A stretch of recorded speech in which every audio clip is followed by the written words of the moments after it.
America কতটা হায় না হলে এই মুহূর্তে তারা ইকুয়েডরে অভিযান চালাচ্ছে।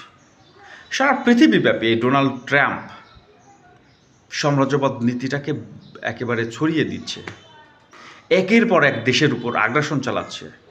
এতে কি মার্কিন যুক্তরাষ্ট্রর যে সম্মানটা সারা পৃথিবীতে ছিল, যে নেতৃত্ব সবাই গ্রহণ করেছিল, সেটা বজায় থাকবে? কখনোই থাকবে না। তাদের মিত্রদেরকেও তারা হারাচ্ছে একের পর এক। বিশেষ করে ইউরোপিয়ানরা কিন্তু আমেরিকাকে তাদের সার্বভৌমত্ব রক্ষার দায়িত্ব দিয়েছিল।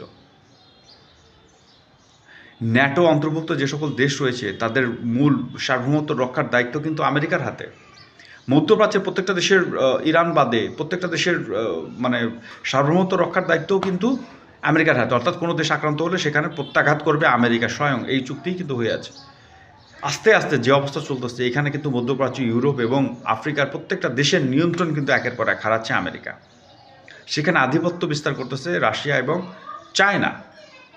এই মুহূর্তে ইকুয়েডরে অভিযান চালানোটা, যেখানে ইরান এবং ইসরায়েলের সাথে মানে যুদ্ধ একটা চলছে এই মুহূর্তে মধ্যপ্রাচ্যে। কিছুদিন আগে ভেনেজুয়েলার প্রেসিডেন্টকে জোর করে তুলে নিয়ে আসলো। মানে একটা ডাকাতি চালাচ্ছে সারা পৃথিবীতে ডোনাল্ড ট্রাম্প। এটা আসলে হয়তোবা চলবে না।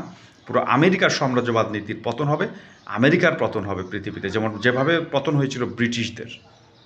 শুভকামনা।